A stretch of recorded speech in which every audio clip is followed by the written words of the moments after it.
الحمد لله والصلاة والسلام على رسول الله أما بعد. قال الله تعالى في القرآن المجيد: أعوذ بالله من الشيطان الرجيم. إن الذين آمنوا وعملوا الصالحات كانت لهم جنات الفردوس نزلا خالدين فيها لا يبغون عنها حولا.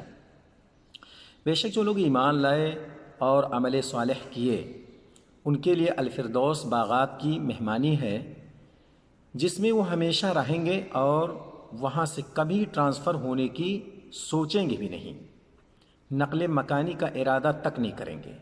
اللہ رب العالمین اس دنیا میں مومن بندوں کو جو اچھے اعمال کریں گے ان کو ایسا بدلہ دے گا جنت کی شکل میں کہ جس مکان میں داخل ہونے کے بعد خوب آرام سے رہیں گے، جو چیز چاہیں گے ملے گی، کسی بھی قسم کا کوئی ٹینشن وہاں پر نہیں ہوگا۔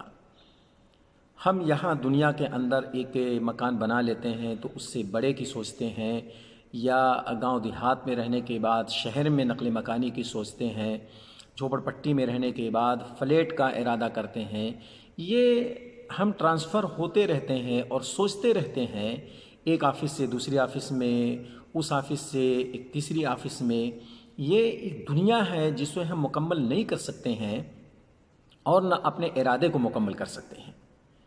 تو اللہ رب العالمین جو یہاں ہمیں ٹمپریری طور پر بھیجا ہے، یہ حصہ جب ہمارا پورا ہو جائے گا، ہماری وہ زندگی جو موت کی تلاش میں ہے اور ہم موت کی طرف آگے بڑھ رہے ہیں، ایک دن جو مقرر ہے وہ دن آ جائے گا، دنیا کا حصہ ختم ہو کر کے ہم آخرت میں چلے جائیں گے، اور اس کے بعد جنت یا جہنم۔ جسے جنت مل گئی وہ پھر نقل مکانی کا ارادہ تک نہیں کرے گا۔ اللہ تعالیٰ نے ایسی نعمتیں تیار کر رکھی ہیں، اللہ رب العالمین نے جو ہمیں ایمان کی دولت سے نوازا ہے، اللہ رب العالمین اس پر ہمیں قائم رکھے اور نیک عمل کرنے کی توفیق بھی عطا فرمائے، اور جب ہمارا خاتمہ اس دنیا سے ہو اللہ رب العالمین اسی ایمان کے کلمے پر ہمارا خاتمہ کرے تاکہ وہ الفردوس باغات کی مہمانی ہمیں مل سکے۔